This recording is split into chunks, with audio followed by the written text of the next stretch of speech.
pela justiça e foi condenado. A comparação que eu fiz do caso, ela foi inoportuna, foi sem sentido, foi indevida. A etapa profissional que nós tivemos juntos, ela foi de muita correção e respeito. E eu reafirmo que eu acredito numa educação com orientação, com punição, como eu fui modelado pelo seu Agenor e pela dona Ivone, meus pais. Continuo acreditando dessa forma. Obrigado. Tite, aqui, parabéns pelo título da Taça Guanabara. Eu queria que você dimensionasse, mais uma vez a gente já bateu um papel no campo, mas que você direcionasse para o nosso torcedor que está ligado conosco nesse momento, a importância disso para a coroação de um processo de trabalho, né? Que começou com muita excelência, com uma pré-temporada muito intensa, fora do Brasil, de viagens, enfim, intensas também, o time já apresentando uma evolução muito grande, já nos primeiros jogos, criando-se uma expectativa. Eu queria que você falasse sobre isso, um ponto final de um processo inicial, talvez é assim que você tem encarado. Parabéns mais uma vez.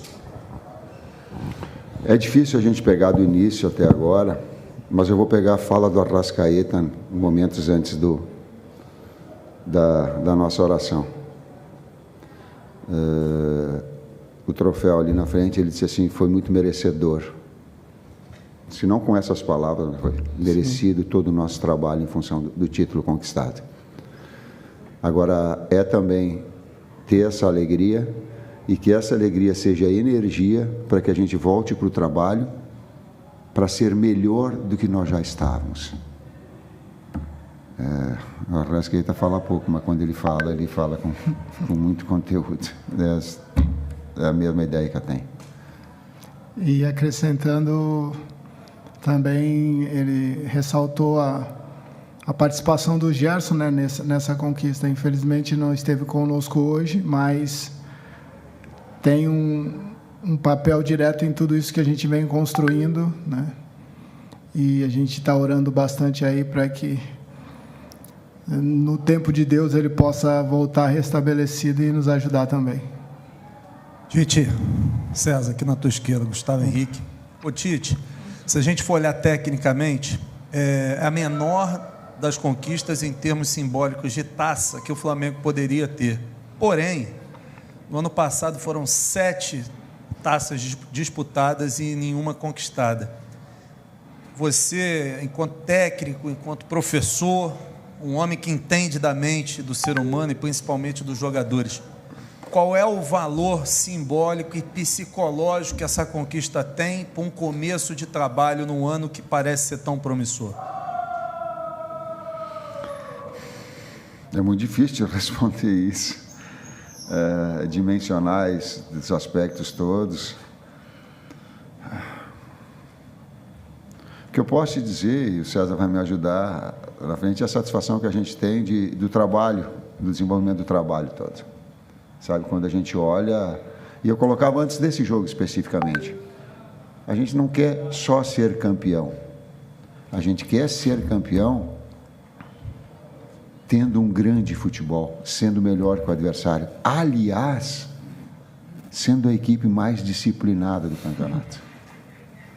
É a equipe mais disciplinada do campeonato, talvez com exceção de um cartão vermelho do Thiaguinho, no jogo contra o Nova Iguaçu, mas se pegar os cartões amarelos, todos, a equipe mais disciplinada. Então, para ganhar, não precisa apelar, precisa ser melhor. Talvez essa também mensagem a equipe passou. Interessante a resposta do Tite. Eu entendo também que maturidade e crescimento é você... Estou dizendo do meu caso, né? Eu não consigo fazer nada aquém do meu melhor. Então, independente daquilo que a gente esteja disputando, para mim é o meu 100%.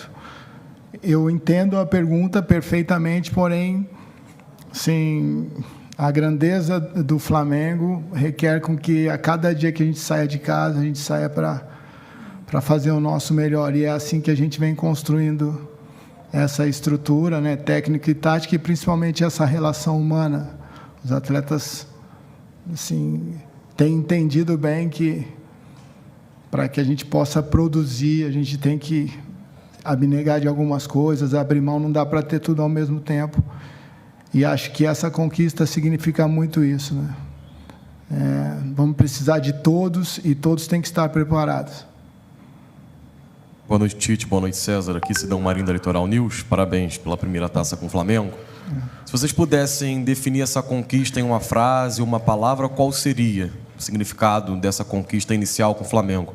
E uma outra, se me permite, o Landim e o Braz falaram agora no gramado sobre o mercado de transferências, né? O Braz estava bem irritado com a questão do Campeonato Brasileiro não ser paralisado e disse que o Flamengo vai continuar no mercado. Fechou 3 contratações, o Léo Ortiz está chegando. Ele disse que vai buscar mais contratações. Foi um pedido da comissão técnica? Foi uma conversa que vocês tiveram? Porque durante a Copa América o Flamengo com certeza vai ficar sem muitos jogadores titulares. Se a gente olha para o meio de campo, perde todos. A lateral esquerda pode perder os 2. E o Landim chegou a dizer sobre a transferência no mercado brasileiro, né? Tem uma janelazinha depois, que fecha o dia 7. Você pode trocar jogadores dentro do futebol brasileiro. Queria saber disso vocês também. Obrigado e parabéns. Esse assunto é um assunto mais diretivo, né? Ele é de uma alçada que está acima de nós. A minha alçada é a alçada abaixo deles, né? Mas uma relação de conjunto, atleta e um círculo aí de trabalho. A primeira parte da pergunta essa eu não tenho, mas o Luiz talvez possa responder numa situação melhor para ti, com mais conteúdo. A primeira parte foi da pergunta. Uma frase. Eu não sei, equipe e solidariedade. Sabe por quê? Porque eu ia colocar o Matheus para jogar, o Matheus goleiro. E eu chamei e falei, Matheus, te prepara que eu vou te botar no jogo. Sabe por que eu ia botar o Matheus? Porque o Matheus teve a grandeza de não viajar conosco, abrir mão para ficar aqui nos 2 jogos, nos 2 jogos difíceis, sem ter uma equipe base, a equipe sub-20 está trabalhando, e ele coloca, professor, quero participar. Deixar de estar longe do técnico para não o conhecê-lo, porque o ano passado tinha 3 goleiros, agora só tinham 2. Dele não participar dos jogos preparativos contra o Orlando e contra Filadélfia, não se apresentar para o técnico, não fazer a pré-temporada e ficar aqui, ele e o Heller trabalhando. Eu digo, esse cara merece, pela grandeza ele merece. Eu falei para ele, digo, te prepara que eu vou te colocar no jogo. Tem a grande chance de colocar no jogo. Chegou em determinado momento, ele se aproximou de mim e disse assim, professor, não precisa me colocar. O Rossi está muito perto de bater o recorde histórico do Flamengo. Não precisa me colocar.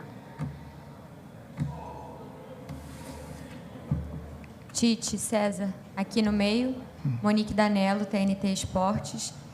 Tite, você acabou de falar um pouquinho sobre equipe, solidariedade. E eu queria te perguntar um pouquinho sobre o momento do Gabigol. A gente sabe que ele estava aqui no estádio porque ele esteve no campo no aquecimento, mas pelo menos acho que os colegas que estavam ali embaixo na hora da taça, ninguém viu o Gabriel por ali. E a gente sabe que é um momento delicado para ele no Flamengo, em que ele não tem tido tanto espaço como ele já teve aqui. É um ano que se fala muito sobre o processo de renovação de contrato dele. E depois do jogo contra o Boa Vista, a gente também viu alguns colegas veiculando informações sobre o papo que você teve com ele, da questão do pênalti ali, do momento que ele estava para entrar. Como é que tem sido esse trabalho para resgatar esse Gabigol que já fez tanto por esse Flamengo e que, em alguns momentos, para a gente, passa a sensação de que parece que está meio deslocado? Tu fizeste uma pergunta e, ao mesmo tempo dela, tu fizeste uma série de colocações a respeito dela. O que eu posso te colocar é a minha relação e a relação do grupo. O Gabi é um grande atleta e que precisa, tal qual os outros todos, estar na sua melhor condição, porque o Flamengo vai ganhar com isso. A equipe vai ganhar com isso. O Flamengo, enquanto entidade, ele é o máximo, acima de qualquer coisa nossa, individualmente. Ela é dessa forma. E ele machucou, infelizmente, ele machucou. E a última palavra, só para te passar uma informação, aí não é opinião, uma última palavra, antes de entrar em campo, a última palavra que fez para nós entrarmos em campo foi dele. Sabe o que ele disse? Valorizem muito entrar dentro do campo, porque é bom demais. Vocês não sabem o quanto é bom estar lá dentro. Saúde é fundamental, né? Então ele foi uma dessa integração. Boa noite, Tite, César, Rodrigo Cerqueira, Grupo Globo. Hoje o Flamengo teve 6 estrangeiros em campo, com a curiosidade que todos falam o mesmo idioma. Queria saber se em algum momento no futebol brasileiro você já teve um time com mais estrangeiros do que brasileiros. Como tem sido essa comunicação, essa resenha? Porque tem coisas que são comuns no futebol, no vocabulário mundial, mas tem coisas que são mais específicas, né? Eles devem falar de alguma forma entre eles e vocês com eles deve ser de outra forma. Queria saber essas curiosidades da sua carreira e dessa relação. É interessante a pergunta, né? Sim, a comunicação muitas vezes tem que ser repetida, né? Por não interpretarem bem. Eu joguei 2 anos na Espanha e então consigo nesse portunhol aí um pouco intermediar algumas coisas, mas eles sim, são cidadãos do mundo mesmo, né? Já jogaram com muitos brasileiros. Alguns estão muito tempo aqui, né? Então, enfim, isso não tem interferido tanto naquilo que a gente pretende passar, como naquilo que eles têm para perguntar. Nessa relação tem sido boa, né? E, sim, eu acho que é a primeira vez, né, minha, no caso, no Tite, eu não sei, de ter mais estrangeiros, no caso, do que brasileiros, mas o futebol hoje, essa parte de cidadania é muito relativa, né? A gente tem visto assim que, economicamente falando, o mundo tá globalizado, então, enfim, os destaques, independente da profissão, eles acabam sendo recrutados e a gente fica feliz, né, não só pela adaptação deles, aquilo que eles têm entregado para a gente, mas também porque eles vêm contribuindo não só por aquilo que tem, mas também ajudando, né? Como o Tite falou, do Arrascaeta, com a experiência internacional que eles possuem, na formação dos atletas, essa interação com a base também, enfim, são grandes profissionais, né, que têm nos ajudado bastante no dia a dia. Professor de Educação Física, formado na PUC de Campinas, vai responder. A comunicação se dá através da fala, da expressão fisionômica e do tom de voz. A linguagem da bola ela é universal nesse aspecto. E a outra brincadeira. Quando eles ficam falando rápido, não dá para entender. Eu digo, vocês parem de sacanagem de ficar falando rápido, que é código de vocês para ninguém entender, né? Porque se falar mais devagar, a gente consegue. Tite, aqui, Raíza Simplício, da Gol Brasil. Eu queria que você falasse um pouco sobre o De La Cruz, né? Ele chegou há pouco tempo no Flamengo, já parece super adaptado, especialmente ele foi deslocado, né, depois da saída do Gerson, está jogando um pouquinho mais ali atrás. Eu queria que você falasse um pouquinho sobre isso, porque o Gerson acabou saindo por uma lesão, mas o time parece que está evoluindo bastante com essa formação e com o De La Cruz jogando ali. Você ainda, com o Gerson retornando, você ainda pensa em deslocar o De La Cruz ou, de fato, vai ficar por ali, achou a posição dele ali? Eu não penso nada, é o campo, a bola que fala. Eu quero ter o Gerson, sim, de volta, todos os atletas, o Wesley que machucou, o Gabi, ter todo o poderio, né, para que a gente possa desenvolver o nosso melhor. Número 8, eu e o César jogávamos, mas quem jogava muito mais do que eu era ele, pode falar assim. Não, nós já sabíamos, né, dessa versatilidade do Nico, né? É um jogador que aos poucos vem entendendo não só o nosso modelo e contribuindo bastante. Enfim, são bons problemas, a gente encara dessa forma, né?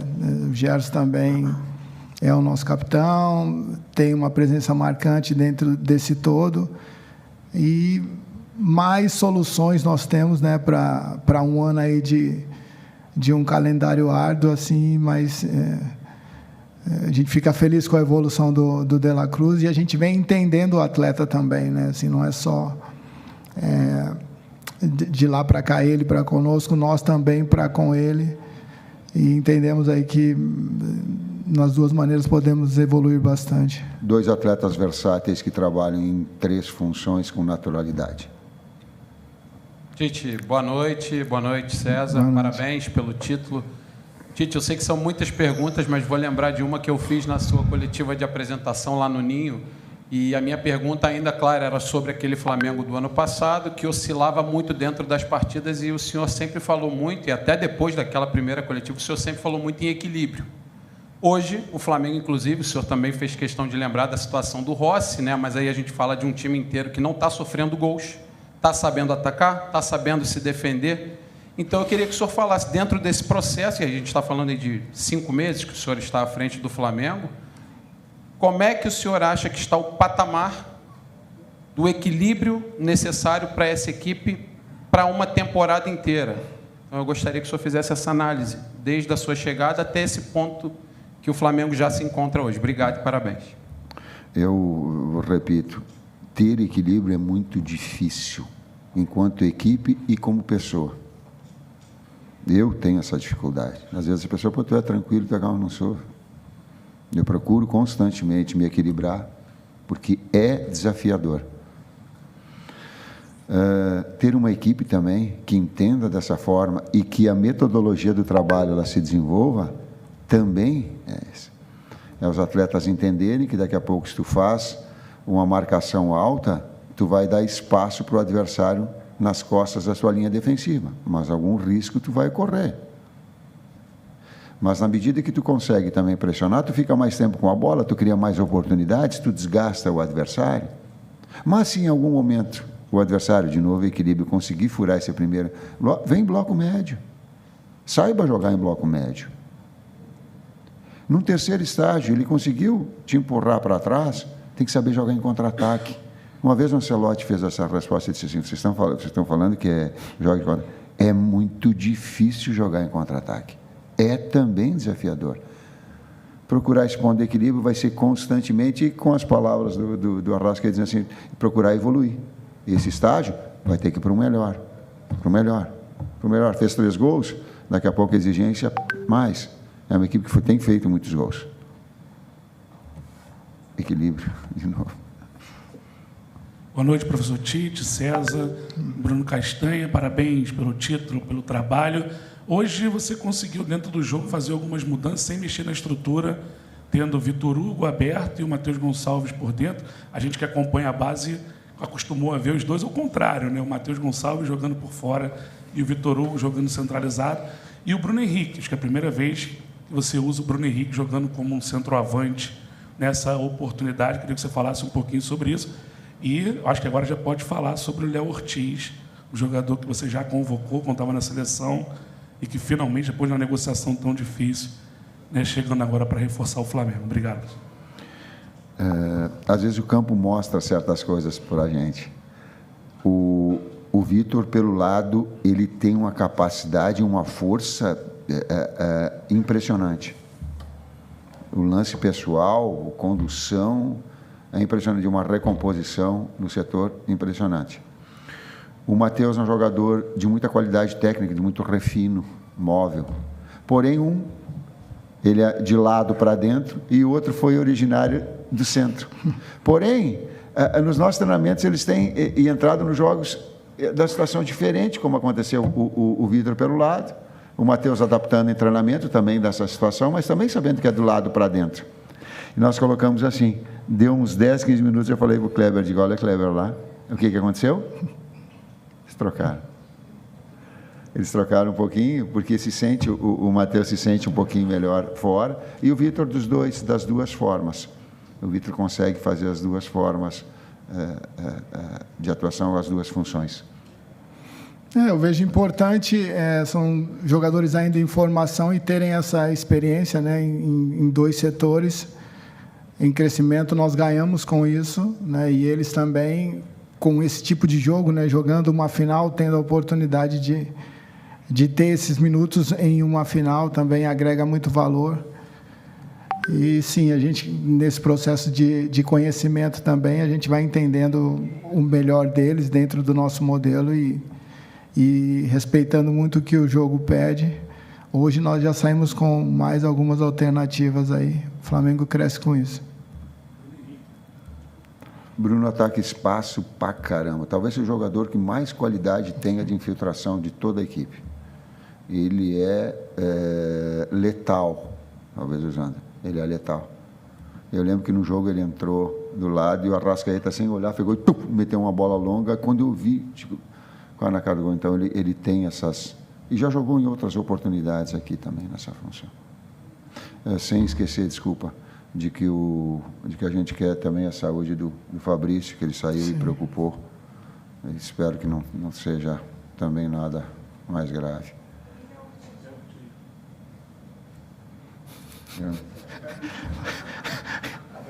Fora. A hierarquia é eles que falam. Né? Luiz. O Braz falou que só falta assinar. Ele falou que só falta assinar. A gente também. Ele falou que já assinou. O Rodolfo falou. Avalie o jogador, só que você acha convocou. Vamos esperar assinar.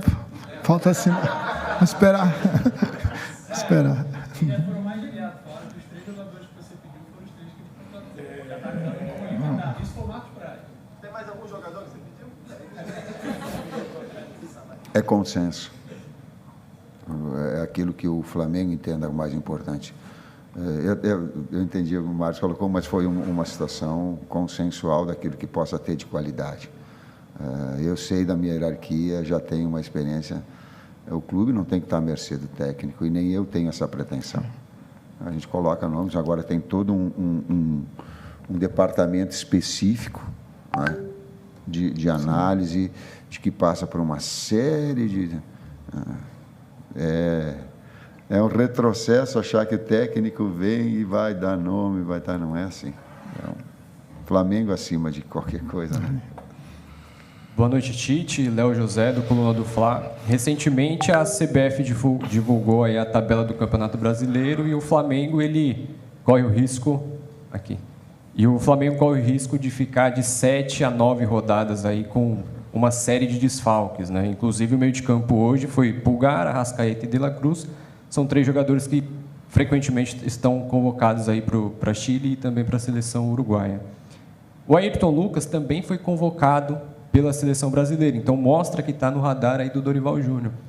A pergunta é, a comissão técnica ela já se prepara para uma possibilidade de ficar uma maratona de jogos sem grandes jogadores assim que são considerados, a gente pode dizer, titulares do time, inclusive na lateral esquerda, com a possibilidade de Ayrton Lucas e Matias Vinha não estarem em 7, 9 rodadas do Campeonato Brasileiro?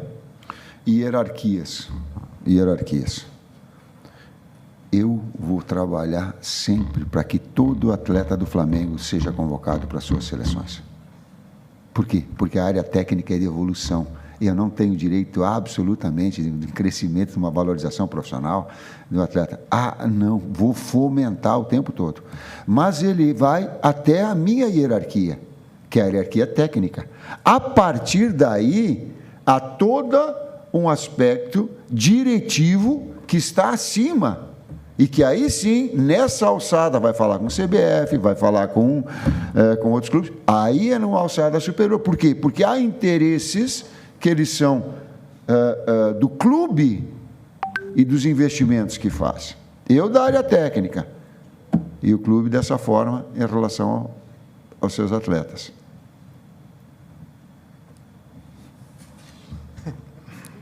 Tite, César, boa noite. Aqui atrás, Gabriel Orfa, canal Paparazzo Rubro Negro. Antes de tudo, parabéns pelo título, pela grande campanha. Eu queria que vocês falassem um pouquinho sobre a presença dos jogadores jovens hoje, nesse jogo de hoje específico, no time do Flamengo. A gente tinha no banco o Verton, o Everton Araújo, o Diogo Alves, o Diegão estava lá em cima. Queria que vocês falassem um pouquinho sobre a importância de ter esses jogadores jovens, especialmente hoje, questão da taça, do título. E também, se o Tite puder falar, amanhã é o Natal Rubro-Negro, o aniversário do Zico. Se você puder também mandar um recado para o Zico, para o Galinho, que com certeza está muito feliz com esse título de hoje. Obrigado e parabéns. É gratificante para a gente, né? Assim, a gente sabe que o DNA do Flamengo sempre teve a utilização de atletas da base, né? São atletas que fizeram por merecer essa oportunidade e vêm até aqui aproveitando essa oportunidade, contribuindo conosco. Em uma das primeiras entrevistas que o Tite disse, ele falou que utilizaria sim a base, não só por estar aqui, mas sim porque acredita que tendo jogadores formados aqui, esse DNA, posso até dizer da participação do Gerson mesmo, né? Assim, é um cara que você consegue identificar, até pouco tempo rua aqui com a gente, então eles conseguem agregar muita coisa para a gente, né? Nós que estamos chegando agora, né? Em termos da essência do clube, então acho que isso joga junto também, né?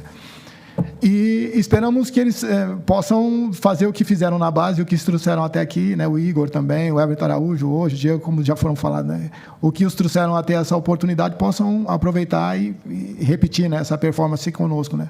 As chances estão aí nos treinamentos, né? Em jogos, e a gente está muito feliz com a participação deles. Última pergunta aqui. Agora do Zico. Zico e Sandra são exemplos de pessoa, de caráter, de conduta, de idolatria. Zico foi exemplo dentro do campo, agora na área humana. Na área técnica, foi o maior jogador, o jogador mais completo que eu vi jogar. Mais completo que eu vi jogar. Cabeceio, competição, pé direito, pé esquerdo, bola parada, assistência, não é egoísta, colocava a equipe acima do... Tem um vídeo muito bonito que vai mostrar, que a gente mostrou para ele o que é, e a gente apresentou, e fomos conversar com ele, tive a oportunidade com o Maurício de conversar, da Flá TV, e eu não falei isso agora por ser técnico do Flamengo, para ficar puxando o saco, não. Ele ajudou a educação do meu filho. Meu filho, eu acho que tinha 12 anos, ele falou assim, poxa, esse é meu ídolo. Ele e um outro jogador, e o Matheus, eu digo, como é que eu vou falar para que ídolo é diferente de craque? Craque é que dentro do campo resolve. Ídolo é aquele que transcende. E dentro do campo resolve, e as suas ações fora do campo, elas são exemplares em termos educacionais. Não sei se eu consegui responder naquela época, mas tentei. Boa noite, Tite. Boa noite, César. Parabéns pela conquista. A campanha da Taça Guanabara, praticamente quase que irretocável, mas tem um ponto, pelo menos a grande parte da torcida do Flamengo ficou um pouco apreensiva, foi com o excesso de pênaltis desperdiçados, né? Agora, como o Pedro como titular, o Gabriel era, teoricamente, né, o cobrador oficial do time, ele no banco de reservas tem menos possibilidade de estar fazendo essas cobranças. Teve o pênalti que não foi convertido contra o Vasco, o Pedro não estava em campo, o Gabriel bateu, perdeu. O Pedro, ele fez um gol, mas antes tinha perdido também contra a equipe do Volta Redonda, perdeu um pênalti contra o Boa Vista. Ele vai ser, ou continua sendo, o cobrador oficial de pênalti. Pergunto isso porque muitas pessoas, inclusive, sugerem, né? O Eric Pulgar, um grande cobrador de bolas paradas. Hoje mesmo, o Léo Pereira fez um gol de falta, mas estava no banco de reserva. Existe algum jogador que tem essa possibilidade, não só nas faltas, mas em relação aos pênaltis também? O Pedro segue como cobrador oficial do Flamengo? Aprimoramento dos dois e treinamento dos dois, inclusive com estilos diferentes, para que o adversário não faça leitura.